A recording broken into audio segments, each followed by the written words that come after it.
할렐루야. 오늘도 참으로 좋은 날, 생명의 삶으로 시작하는 하루가 복이 되시기를 주님의 이름으로 축복합니다.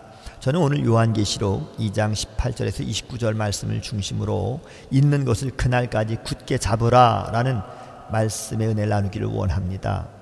두아디라 교회에 편지를 보내시는 주님은 그 눈이 불꽃 같고 그 발이 빛난 주석과 같은 하나님의 아들이십니다. 주님이 보시는 눈은 틀림이 없고 주님의 발걸음을 막을 자가 없습니다. 우리가 말씀을 겸손히 신뢰할수록 우리의 눈과 우리의 걸음도 그런 능력과 확신으로 넘치게 될 것입니다. 주님은 두아디라 교회의 사업과 사랑과 믿음과 섬김과 인내를 다 하십니다. 그 교회의 믿음은 성숙해져 갔습니다. 나중 행위가 처음 것보다 많았습니다. 교회는 주님의 시선을 의식하는 만큼 성숙하고 주님의 발을 따라가는 만큼 자라게 되어 있습니다. 성숙한 믿음은 스스로 노력해 강한 의지와 능력으로 만들어지는 것이 아닙니다. 주님을 따르는 삶을 통해서 깊어가는 것이지요. 그러나 두아디라 교회는 자칭 선지자라고 하는 여자 이세벨을 용납하고 있었습니다. 이 여인은 주님의 종들을 가르치고 미혹해 해서 행음하게 하고 우상의 제물을 먹게 했습니다. 주님은 회개할 기회를 주셨지만 그녀는 거부했습니다. 가만히 들어온 거짓된 가르침이 좋은 관계를 핑계로 퍼져나갈 때 성도는 경계하고 싸워야 하는 것입니다. 주님의 말씀보다 세속적 기준이 우선이 될 때 더욱 돌이켜 회개하고 말씀을 붙잡아야 합니다. 거짓된 가르침의 결과는 멸망입니다. 주님이 그를 심판하십니다.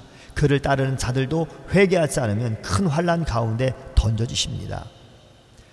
그의 자녀들이 죽게 되는 것이고요. 마치 이집트에 내리신 재앙처럼 각 사람의 행위대로 갚으시는 심판이 벌어진다라고 22절과 23절에 말씀하셨습니다.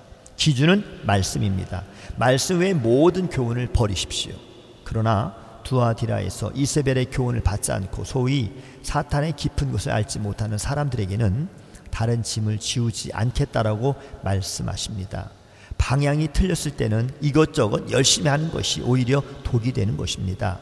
말씀의 길이 아닌 다른 것들을 열심히 한다고만 해서 성숙한 신앙인이 되는 것은 결코 아닙니다. 주님은 25절에 이렇게 말씀하셨습니다. 너희에게 있는 것을 내가 올 때까지 굳게 잡으라 라고 말씀하셨습니다. 우리에게 있는 것은 오직 주님의 말씀이고 주님이 오실 때까지 굳게 붙잡을 단 한 가지도 오직 말씀입니다. 없는 것을 잡으려 하면 잡지도 못하고 힘만 들 것입니다. 이미 우리에게 주신 말씀을 굳게 잡으십시오. 이기는 자 곧 끝까지 주님의 일을 지키는 자에게는 만국을 다스리는 권세가 주어진다라고 26절에 말씀하셨습니다. 성도가 끝까지 지켜야 할 주님의 일은 이 예언의 말씀을 읽고 듣고 지키는 것입니다. 말씀의 길이 곧 승리의 길입니다. 우리 힘으로는 이길 수 없지만 승리하신 그리스도를 따라가면 이기게 되는 것이죠.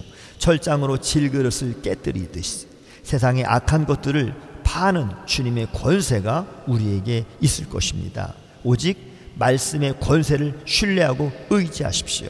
주님은 또 그에게 새벽별을 주실 것입니다. 시대의 어두움이 깊지만 새벽은 반드시 옵니다. 세상은 악하지만 주님의 날이 곧 올 것입니다. 새벽별을 주신다라고 하는 이 약속은 주님이 자기 자신을 주신다라고 하는 뜻입니다. 말씀을 사랑하는 성도는 날마다 자기를 주시는 영원한 소망의 새벽별이신 주님을 만나게 되는 것입니다. 29절에도 이렇게 말씀했습니다. 귀 있는 자는 성령이 교회들에게 하시는 말씀을 들을지어다. 이 명령은 지금도 우리에게 들려옵니다. 마지막 때를 살아가는 모든 성도와 모든 교회를 향해 주님은 지금 선포하십니다. 오늘도 하나님의 말씀 붙들고 승리하는 복된 하루가 되시기를 주님의 이름으로 축복합니다. 샬롬.